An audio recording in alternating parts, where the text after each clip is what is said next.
We're starting off the day with another red performance across the S&P, and we're also noticing the semiconductors continuing on a bit of a cooldown, although you can see Intel continues the strong run up 7%.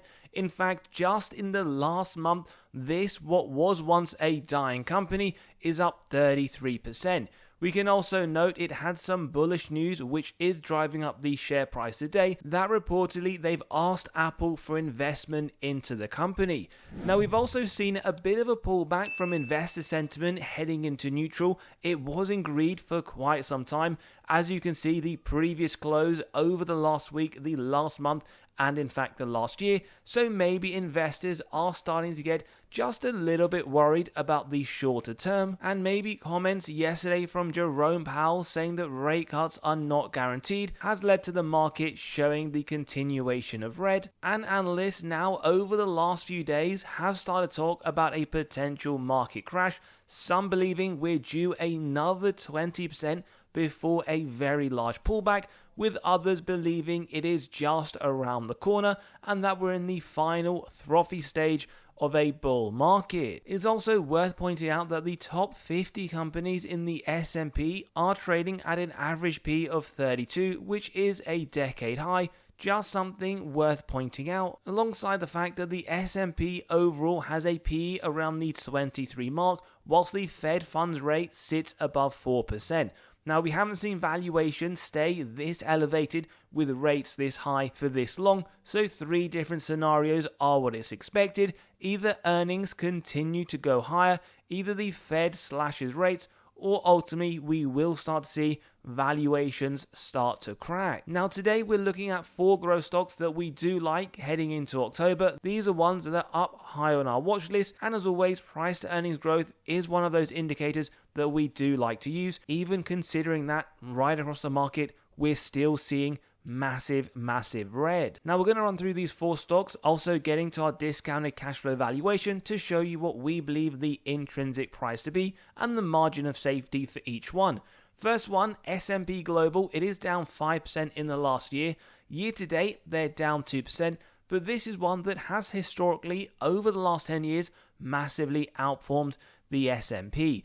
Now they're trading towards the lower end of the 52-week range. We get a strong buy from Wall Street, a buy from Seeking Alpha with a hold from Quant, and we actually saw this company down around 7% in just one day, where in fact FactSet released their guidance and the market found it very disappointing. So we got to see the knock-on effect on SPGI as well as others in the industry, and ultimately it was their guidance moving forwards which the market anticipates will have an effect on S&P Global, something we can touch upon briefly. In terms of their earnings, not that long ago it was fairly positive. The one downside was that they did lower their full year earnings, and as always that is something the market does not like to see, and ultimately they were punished. Now if we look at that most recent quarter, their top line was up around 6% from the same quarter last year, but we did get to see an improvement to their margin, something we always like, operating going from 50.7 to 51.4 with an earnings per share increase of around 10%.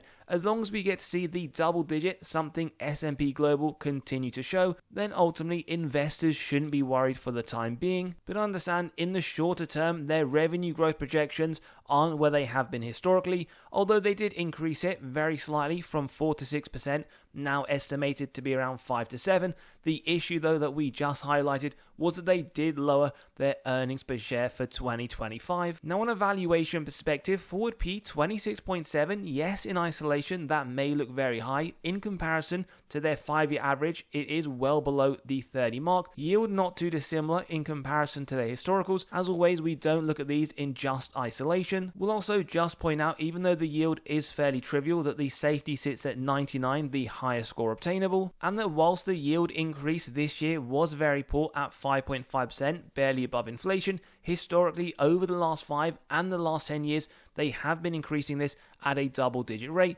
And maybe you didn't know, they are recently a dividend king, where they've been consecutively increasing it for 50 plus years. Now getting into the blue tunnel, which as always, the parameters here show the expected or intrinsic fair value, we notice it is just outside of the bottom end, which we don't see that often, only notice once in the trailing 12 months, so potential undervaluation.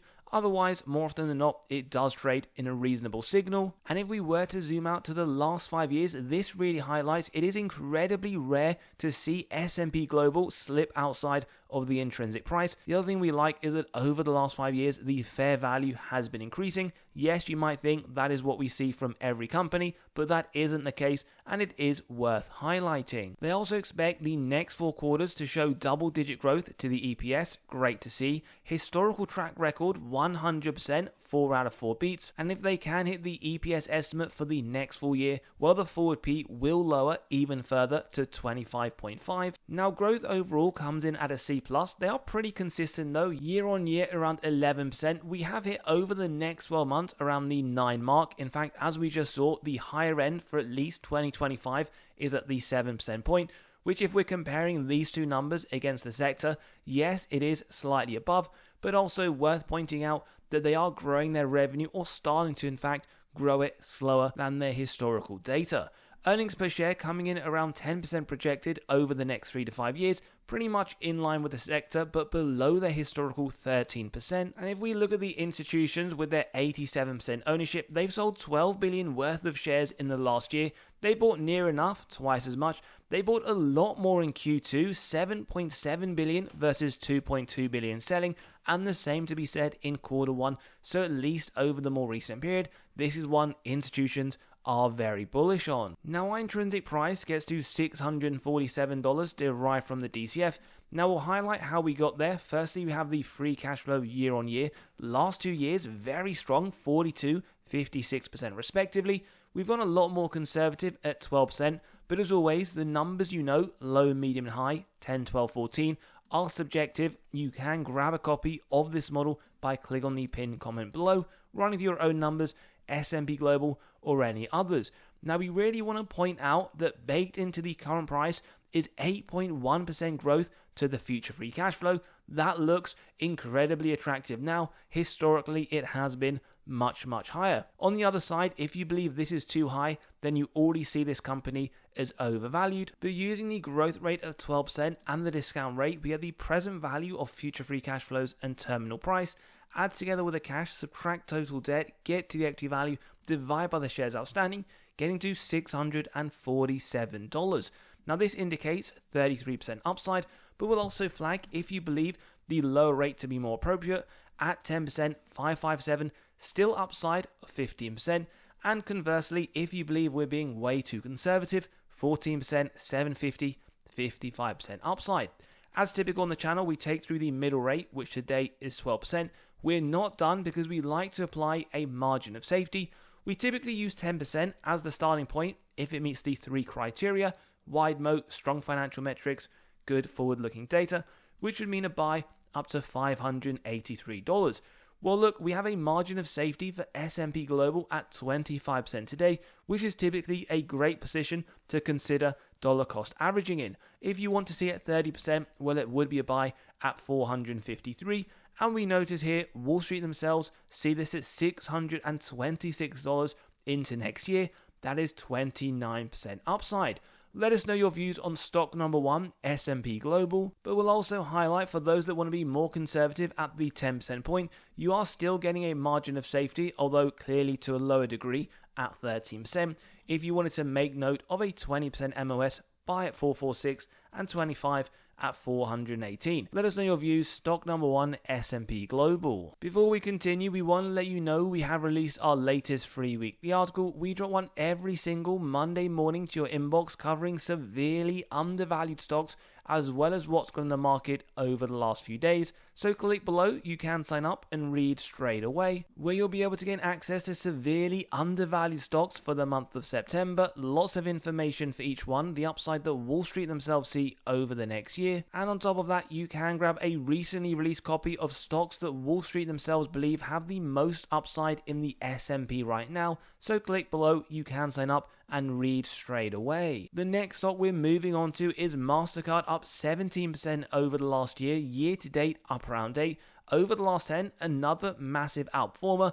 Unlike stock number 1, S&P Global, we can see it's actually trading towards the upper end of the 52-week range, with a double respectable buy rating from Seeking Alpha in Wall Street. And one of the issues the company had in the last few months was the potential threat coming from stablecoins. It did in fact dip, but it has looked, as we've just highlighted, to recover most of the drop. And unlike S&P Global, this is one that's actually trading pretty much in line with its 5-year average. The same to be said about the yield, which does tell us potentially this one is reasonably valued. Where we also notice another strong dividend safety score, 99, very safe, and this one, unlike S&P Global, consistently offering investors a double-digit increase, in fact 19% over the last 10 years. They're not a dividend king, but they have been increasing those dividends for the last 13 years, paying one in fact without a reduction for the last 18. Now when we get to the blue tunnel here, given we just said reasonably valued, that is why we see it pretty much bang in the middle. Although that's something we noted from MasterCard, you wouldn't have been able to buy this severely undervalued, at least over the last 12. And if we zoom out to the last 5 years, well, you would have had an opportunity once in 2022 and once in 2023. As always, make sure you're subscribed, notification bell is on. When we have high quality companies like MasterCard severely undervalued, we will let you know. One thing we love about this company are their margins, very high and continue to improve, something we've also noted with Visa. In fact, MasterCard's margin is lower, although has been increasing at a slightly faster rate, and the same to be said based on transaction volume. It is less in fact than Visa, but again climbing at a faster figure. Their latest quarter, as you would expect from a company of MasterCard's quality, was very strong, where we note their top line was up 17% from the same quarter last year, and we got to see slight efficiency to their operating profit, up 1 percentage point, but slight efficiency to the bottom line, down in fact 1. Now their earnings also looking good, green across the board, 100% track record, double-digit growth projected into Q2 2026, and if they hit their December 26 target, well, forward P dropping down to 30, and their growth coming in at a B-, 15% last year, 13 expected this year, actually above the sector on both accounts, and they're growing, unlike S&P Global, at a faster rate than they have done historically. And when we take a look at earnings per share, looking respectable, around 15% above the sector, but slightly below how fast they were growing earnings per share over the last 5 years. In terms of institutions, quite high ownership, 98%, selling $31 billion in the last year, buying more than twice that. They bought a significant amount in Q2, 33 billion buys versus 7 billion selling. Again, the same in Q1. This is one institutions love, quite obvious as well to tell from their high ownership percentage. Now, intrinsic value, $637, is derived using a growth rate of 14%. That is in fact lower than the average of 16%, lower than the most recent year of 25%, and baked into their numbers is 12.4% year on year. Maybe a little bit more difficult to consider, whereas S&P Global DCF was a lot lower, but at the 14% we're talking upside of 12. If in fact you believe we should be more conservative at 12%, 552, downside of 3. And if you want to be in line with the last 10 years, well, $734, 29% upside. Using the middle rate of 14%, as of today we're seeing an 11% margin of safety. This is a high quality company, and whilst we haven't gone through the underlying metrics, this is one that investors typically don't even mind dollar cost averaging at its fair price.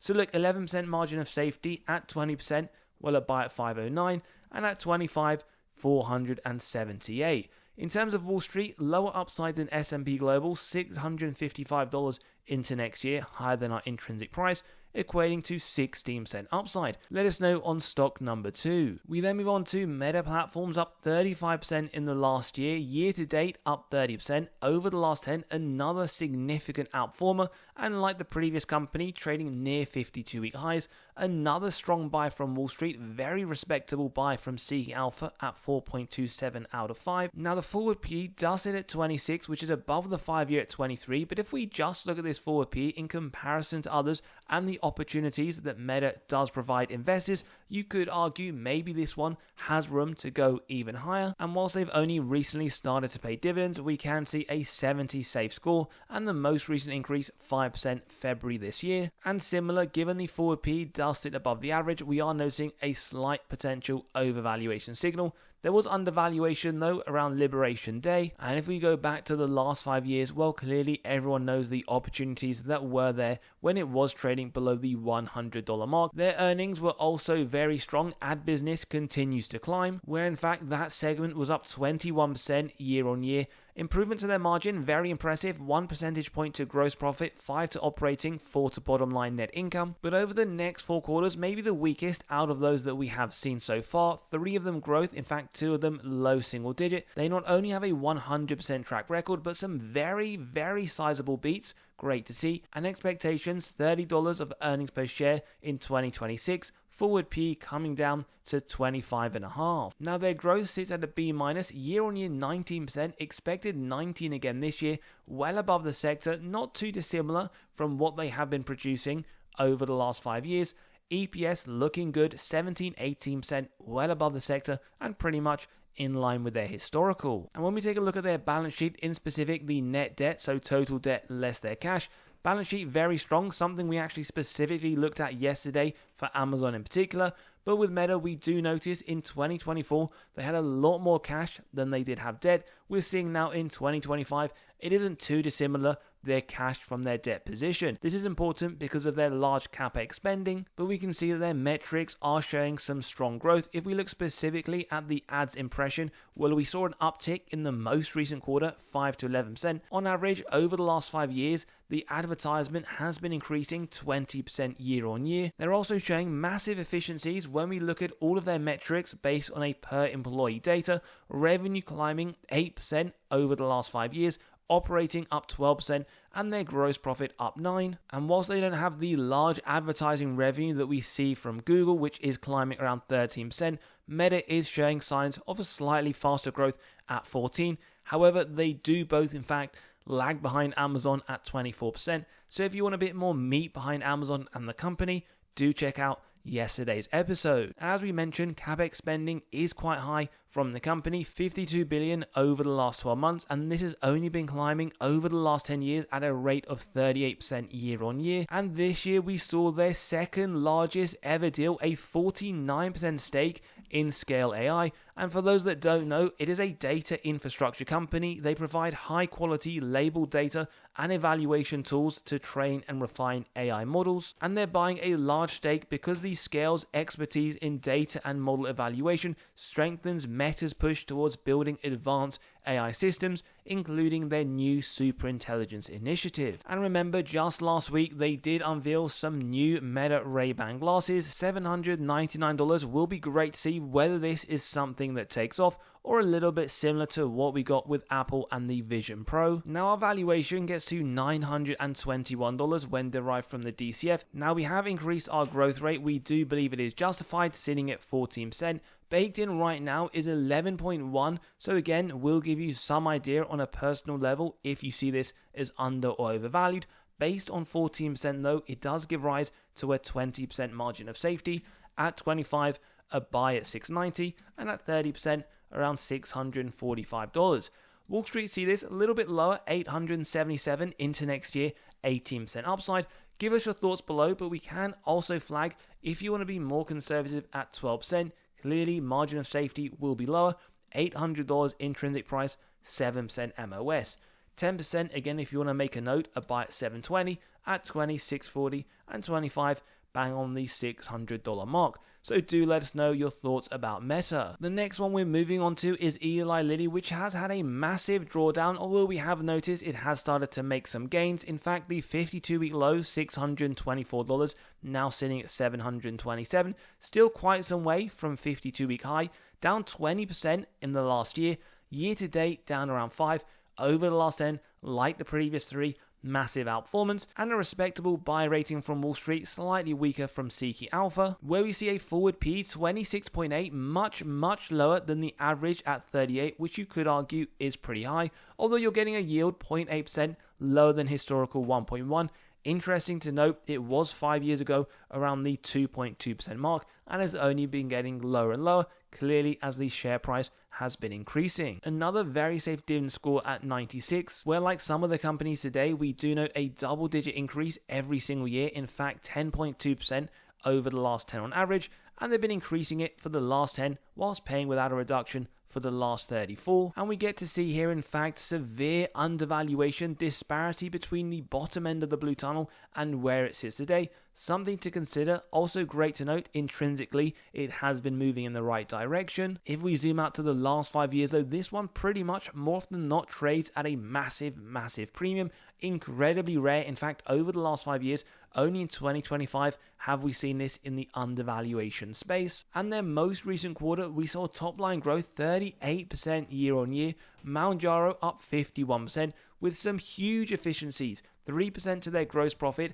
11% to their operating, and 10% to their bottom line. And they also expect some massive growth to the EPS over the next 4 quarters. In fact, Q3 at 440%.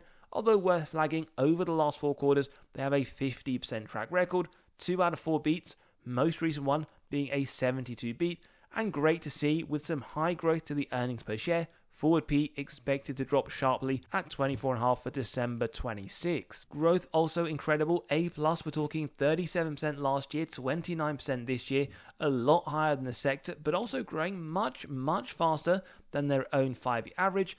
Earnings per share, also the same story, 35% above the sector at 10 and their own 5-year at 23. It's also one that we've seen climb higher than their competitor Novo Nordisk on the Mount Jaro versus Ozempic revenue. In fact, not only is it now for the first time generating a high amount of revenue, but they're growing at such a different speed. Mount Jaro 586% year on year over the last 3 years, whereas Novo Nordisk a lot slower at 45. They've also announced just days ago a new $6.5 billion facility to manufacture in the US, specifically looking at the company's pipeline of small molecular medicines, and this across different regions where they're expected to be operational within the next 5 years. And we also saw just last week that their pill outperforms Novo Nordisk for the oral drug, so that is always great to see for shareholders. And we've heard just today they are looking to bring the weight loss pill to India, another way to continue the very large growth. Now, our intrinsic price $691 does highlight this company already has around 35.8% growth baked into the numbers, and using 35% we actually get downside of 5. You'd need to go around 40 to see 32% upside. So what we're saying right now for the company is trading at around a 5% premium. We did highlight not that long ago towards the lows insiders were loading up. We're talking millions and millions of dollars. So if this is one you're interested in at a 10% MOS, 622, which is pretty much the 52-week low. If you wanted to see at 20%, well, a buy at 553 and 25, 518. Wall Street themselves, they do like this, $930 into next year, upside of 28%.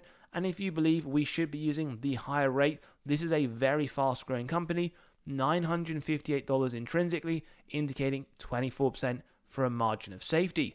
Let us know your thoughts on these 4 stocks, whether you see them as a buy, hold, or avoid. And don't forget, as always, to sign up to the free weekly newsletter. Grab those spreadsheets, come and join us at Patreon, where we cover our buys and sells. And as always, have a great day. We'll see you all on the next one.